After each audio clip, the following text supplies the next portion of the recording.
Assalamualaikum warahmatullahi wabarakatuh. Perkenalkan, nama saya Sela Ulandari dengan NIM B1B1222047. Saya merupakan mahasiswi Ilmu Pemerintahan Fakultas Hukum Universitas Jambi. Video kali ini bertujuan untuk memenuhi tugas UTS dengan mata kuliah Pemerintahan Nasional dengan dosen pengampu Bapak Alfa Beriansa, SIP, MIP. Di video kali ini, saya akan menjelaskan tentang teori-teori yang mempengaruhi sistem pemerintahan negara. Macam-macam teori yang saya akan jelaskan di sini, yaitu yang pertama, teori pemisahan kekuasaan, yang kedua, teori demokrasi, yang ketiga, teori negara berdasarkan atas hukum, yang keempat, teori negara berkonstitusional, yang kelima, teori ajaran negara, kesejahteraan, welfare state, yang keenam, teori ajaran sistem pemerintahan. Yang pertama, baiklah, di sini saya akan menjelaskan tentang yang teori pemisahan kekuasaan. Apa yang dimaksud dengan teori pemisahan kekuasaan? Teori pemisahan kekuasaan merujuk pada prinsip dasar pemerintahan yang menetapkan bahwa kekuasaan dalam sebuah negara harus dibagi menjadi 3 cabang utama, yaitu kekuasaan legislatif, kekuasaan eksekutif, dan kekuasaan yudikatif. Menurut teori pemisahan, kekuasaan masing-masing cabang pemerintahan memiliki peran dan tanggung jawab dalam menjalankan tugas-tugas undang-undang. Untuk membuat undang-undang, kekuasaan eksekutif bertanggung jawab untuk menjalankan undang-undang, sementara kekuasaan yudikatif bertanggung jawab untuk menegakkan hukum dan menyelesaikan perselisihan. Tujuan dari pemisahan kekuasaan adalah untuk mencegah terjadinya penyalahgunaan kekuasaan, melindungi hak-hak individu, dan memastikan bahwa pemerintah yang dibuat berdasarkan proses yang adil dan demokratis.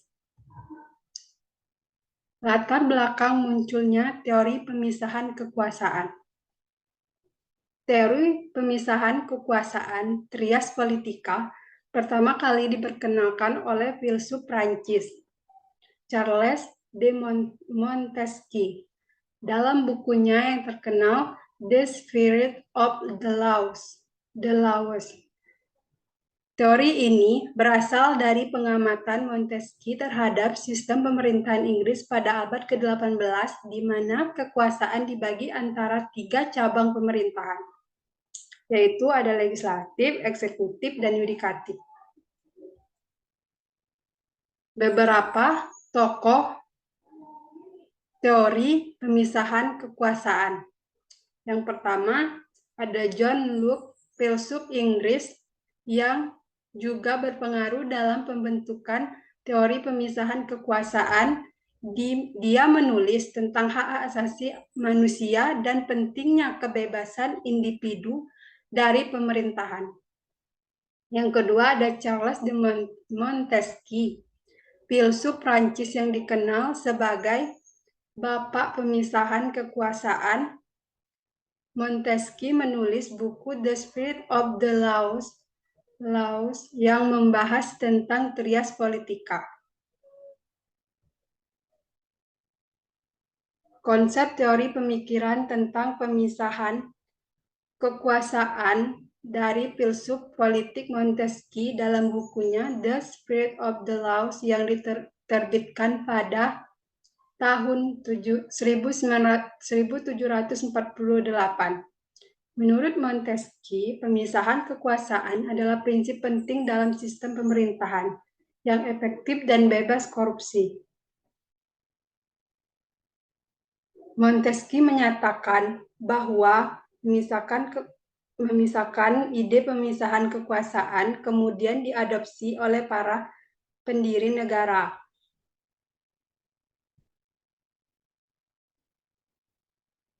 Yang kedua, teori demokrasi. Teori demokrasi adalah suatu konsep dan kerangka berpikir yang menjelaskan cara demokrasi dapat diwujudkan dan dijalankan. Teori demokrasi melibatkan pemikiran tentang hak asasi manusia, kedaulatan rakyat, partisipasi politik, keadilan sosial, serta peran pemerintah dan lembaga-lembaga negara dalam mencapai tujuan tersebut. Selanjutnya, teori demokrasi muncul sebagai reaksi terhadap pemerintahan otoriter yang pada zaman dahulu di mana kekuasaan berasal dari tangan seseorang penguasa atau kelompok kecil yang tidak terwakili oleh rakyat. Konsep demokrasi sebagai bentuk pemerintahan yang memungkinkan partisipasi aktif warga negara dalam proses pembuatan keputusan mulai berkembang pada zaman kuno di Yunani kuno, terutama di kota Athena. Sistem demokrasi pada zaman dahulu memang berbeda dengan sistem demokrasi modern yang ada saat ini. Namun konsep dasar yang mendasarnya tetap sama, yaitu kekuasaan pemerintahan berasal dari rakyat dan pemerintahan bertanggung jawab kepada rakyat. Konsep demokrasi kemudian berkembang dan diterapkan dalam berbagai bentuk pemerintahan di seluruh dunia, dari sistem demokrasi parlementer hingga sistem presidensial. Teori demokrasi terus berkembang seiring waktu dengan banyak filosof dan pemikir politik yang memberikan kontribusi pada perkembangan teori ini, seperti John Locke, Jean-Jacques Rousseau, dan John Stuart Mill. Beberapa tokoh teori demokrasi. Yang pertama, Plato dianggap sebagai salah satu tokoh penting dalam sejarah teori politik dan filsafat. Menulis tentang demokrasi dalam bukunya The Republic dan menyatakan bahwa demokrasi bisa menjadi bentuk pemerintahan yang buruk jika tidak diatur dengan baik. Yang kedua, Aristoteles, seorang filsuf Yunani kuno yang juga menulis banyak tentang politik dan teori demokrasi. Dia memperkenalkan konsep rule by the money dalam karyanya Politis dan mempertanyakan apakah demokrasi adalah bentuk pemerintahan yang paling baik. Demokrasi adalah bentuk pemerintahan di mana kekuasaan terletak pada rakyat. Untuk warga negara, konsep teori demokrasi berkembang dari filsafat politik dan teori sosial yang membahas prinsip-prinsip dan praktik-praktik pemerintahan yang demokratis. Yang ketiga, teori negara berdasarkan atas hukum. Teori negara berdasarkan atas hukum adalah suatu pandangan kekuasaan negara harus dibatasi oleh hukum dan prinsip-prinsip hukum yang adil dan berlaku sama untuk semua warga negara. Dalam teori ini, hukum dianggap sebagai sumber kekuasaan tertinggi, bukan pemimpin atau penguasa, dan tindakan pemerintahan harus selalu didasarkan pada hukum yang berlaku. Prinsip dasar di teori ini adalah bahwa setiap orang, termasuk penguasa, tunduk pada hukum yang sama. Oleh karena itu, negara harus memastikan bahwa hukum ditegakkan secara konsisten dan adil dan tidak ada orang yang dikecualikan dari hukum. Dalam teori negara berdasarkan atas hukum, tindakan pemerintah harus sesuai dengan prinsip-prinsip hukum yang jelas dan transparan. Teori negara berdasarkan atas hukum sangat penting dalam sistem demokrasi modern, di mana kekuasaan harus dibagi dan diatur dengan jelas dan perintah harus bertanggung jawab kepada rakyat. Latar belakang teori negara berdasarkan atas hukum. Teori negara berdasarkan atas hukum berasal dari tradisi hukum Anglo-Sakson dan berkembang pada abad ke-17 dan ke-18 di Inggris. Teori ini muncul sebagai hasil dari perjuangan para pemikir dan politisi Inggris untuk menjamin kebebasan individual dan menghindari penyalahgunaan kekuasaan oleh pemerintah. Beberapa faktor yang mempengaruhi munculnya teori negara berdasarkan atas hukum. Yang pertama, kepedulian terhadap hak-hak individual, konflik antar parlemen dan raja, perkembangan hukum dan filsafat. Dalam perkembangan teori negara berdasarkan atas hukum, menjadi salah satu prinsip dasar negara modern, terutama di negara-negara yang menganut sistem hukum Anglo-Saxon. Hal ini tercermin dalam konstitusi dan sistem hukum yang berlaku di negara tersebut. Selanjutnya, beberapa tokoh negara berdasarkan atas hukum. Yang pertama ada Thomas Hobbes, filosof Inggris yang memperkenalkan konsep negara modern yang didasarkan pada kelompok sosial. Menurut Hobbes, manusia secara alami cenderung kekerasan dan hanya dapat ditenangkan melalui otoritas yang kuat, seperti negara. Yang kedua, John Locke, filosof Inggris yang juga memperkenalkan konsep negara modern dan hak-hak asasi manusia. Locke berpendapat bahwa negara bertanggung jawab untuk melindungi hak-hak individu, termasuk hak atas kebebasan, hak atas properti, dan hak atas hidup.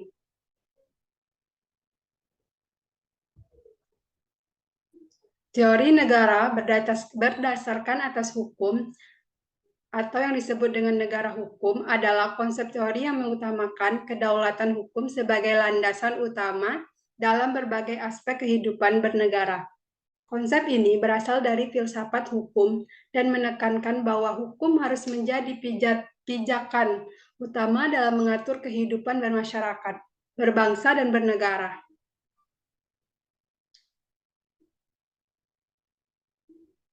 Yang keempat, teori negara berkonstitusional. Teori negara berkonstitusional merujuk pada sebuah pandangan atau pemahaman yang bentuk dan fungsi negara yang didasarkan pada konstitusi atau undang-undang dasar. Konstitusi adalah hukum dasar yang mengatur struktur pemerintahan, hak dan kewajiban warga negara, serta hubungan antara negara dan rakyat. Dalam teori berkonstitusional, negara dianggap sebagai sebuah entitas yang terikat oleh konstitusi dan harus beroperasi sesuai dengan prinsip-prinsip. Prinsip tersebut meliputi prinsip supremasi, hukum, dan hak asasi manusia. Kebebasan berpendapat, persamaan di hadapan hukum, dan pemisahan kekuasaan. Selain itu, teori negara berkonstitusional juga menekankan pentingnya sistem kontrol yang efektif terhadap kekuasaan negara, baik dalam maupun luar. Contohnya adanya mekanisme pengawasan terhadap tindakan pemerintah oleh lembaga independen seperti pengadilan, media, dan parlemen. Dengan demikian, teori negara berkonstitusional menganggap bahwa negara bukanlah sebuah semena-mena atau yang bertindak semena-mena, melainkan harus mematuhi prinsip-prinsip konstitusional dan menjalankan fungsinya dengan tetap dan memperhatikan hak-hak dan kepentingan warga negara. Latar belakang munculnya teori konstitusional. Teori negara berkonstitusional muncul sebagai hasil dari perjuangan sejarah untuk menciptakan pemerintahan yang lebih adil dan demokratis. Konsep ini berawal dari Revolusi Inggris pada abad ke-17 dan terus berkembang sepanjang sejarah modern. Pada masa itu, raja dan para aristokrat memiliki kekuasaan yang sangat besar dan tidak ada mekanisme yang dapat membatasi kekuasaan mereka. Akibatnya masyarakat menjadi tidak puas dan memprotes kekuasaan tersebut. Revolusi Inggris pada tahun 1688 melahirkan konsep pemerintahan yang berdasarkan pada undang-undang dan hak asasi manusia. Konsep ini kemudian berkembang dan diterapkan konstitusi di Amerika Serikat pada tahun 1787 sampai 1791. Konstitusi adalah sebuah dokumen yang mengatur tata cara pemerintahan dan hak-hak dasar rakyat yang tidak dapat dilanggar oleh pemerintah. Beberapa tokoh teori negara berkonstitusional Ada yang pertama ada John Locke. Ia berpendapat ia adalah salah satu tokoh paling terkenal dalam teori negara berkonstitusional. Ia berpendapat bahwa pemerintahan harus dibatasi oleh konstitusi dan hak-hak asasi manusia, harus dihormati dan dilindungi. Montesquieu. Yang kedua ada Montesquieu, ia juga dianggap sebagai tokoh penting dalam teori negara berkonstitusional. Ia mengusulkan pemisahan kekuasaan dalam pemerintahan, yaitu antara kekuasaan eksekutif, legislatif, dan yudikatif.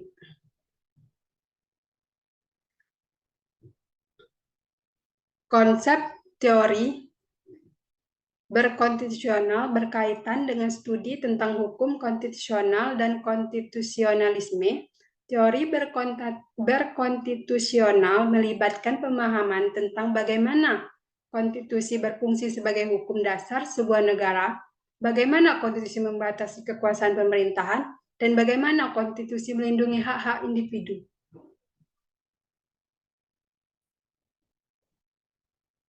Pengawasan hukum konstitusional adalah proses pengawasan oleh lembaga-lembaga yudikatif terhadap kebijakan dan tindakan pemerintah.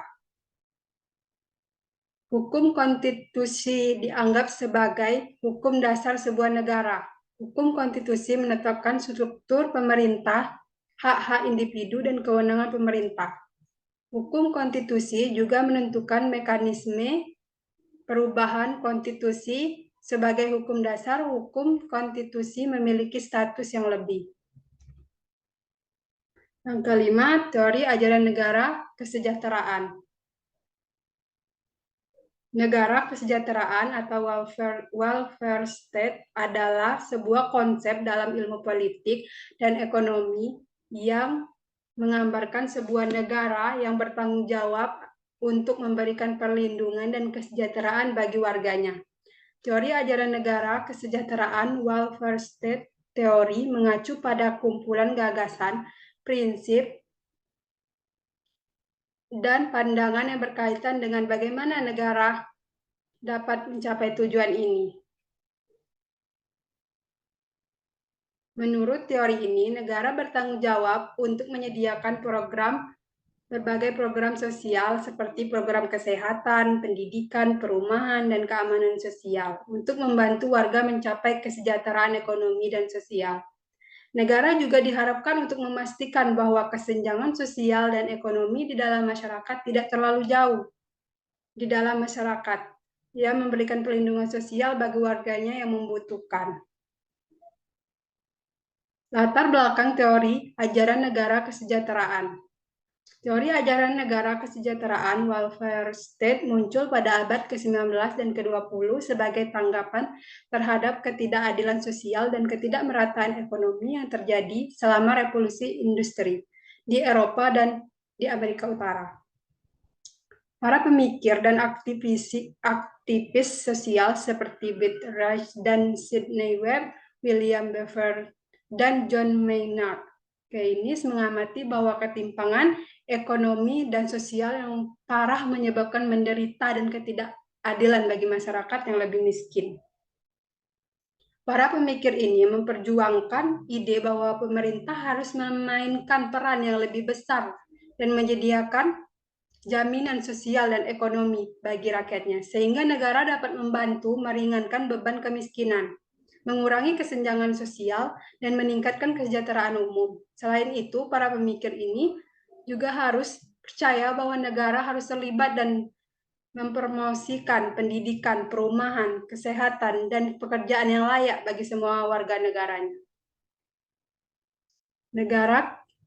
Negara kesejahteraan akhirnya terwujud dalam berbagai bentuk program kebijakan pemerintahan seperti asuransi kesehatan, asuransi pengangguran, subsidi perumahan, dan program bantuan sosial lainnya.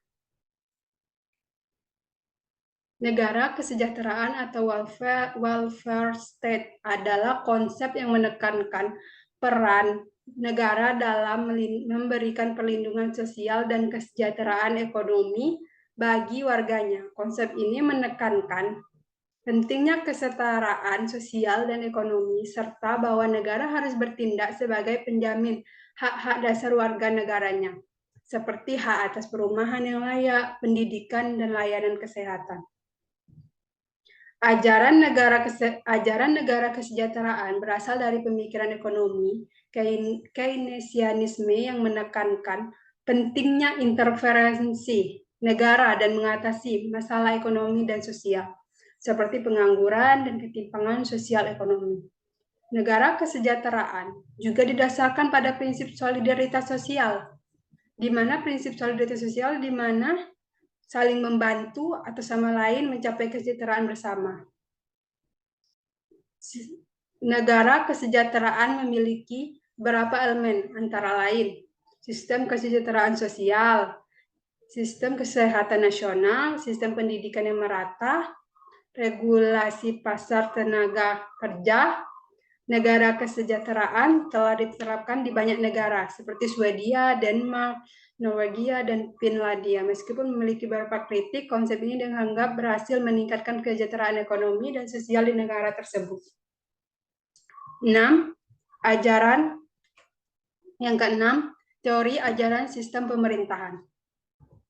Teori ajaran sistem pemerintahan adalah seperangkat gagasan, konsep, dan prinsip yang digunakan untuk mengkaji dan memahami cara kerja sistem pemerintahan dalam sebuah negara. Teori ini membahas struktur, fungsi, dan interaksi antara institusi pemerintahan, serta bagaimana keputusan politik diambil dan dilaksanakan dalam sistem pemerintahan tersebut. Teori ajaran sistem pemerintahan juga membahas berbagai macam jenis sistem pemerintahan yang ada, seperti demokrasi, monarki, republik, dan oligarki, serta perbedaan antara sistem pemerintahan presidensial dan parlementer. Tujuan dari teori ini adalah untuk memberikan pemahaman yang lebih baik tentang bagaimana pemerintah bekerja dan mempengaruhi kehidupan masyarakat dalam suatu negara. Teori ajaran sistem pemerintahan muncul sebagai hasil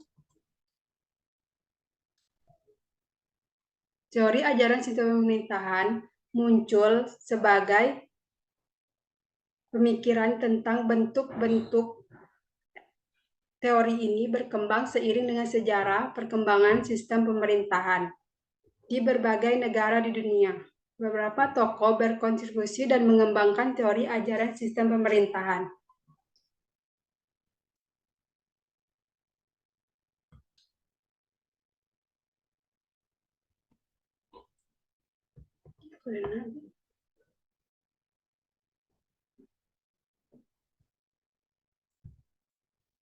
Teori ajaran sistem pemerintahan adalah seperangkat gagasan, konsep, dan prinsip yang digunakan untuk mengkaji dan memahami cara kerja sistem pemerintahan dalam sebuah negara. Teori ini membahas struktur, fungsi, dan interaksi antara institusi pemerintahan, serta bagaimana keputusan politik diambil dan dilaksanakan dalam sistem pemerintahan tersebut. Latar belakang teori ajaran sistem pemerintahan. Teori ajaran sistem pemerintahan muncul sebagai hasil dari perkembangan pemikiran tentang bentuk-bentuk pemerintahan yang ideal dan efektif. Teori ini berkembang seiring dengan sejarah perkembangan sistem pemerintahan di berbagai negara di dunia. Beberapa contoh tokoh ajaran sistem pemerintahan. Yang pertama, Montesquieu, John Locke, Jean-Jacques Rousseau, dan Karl Marx.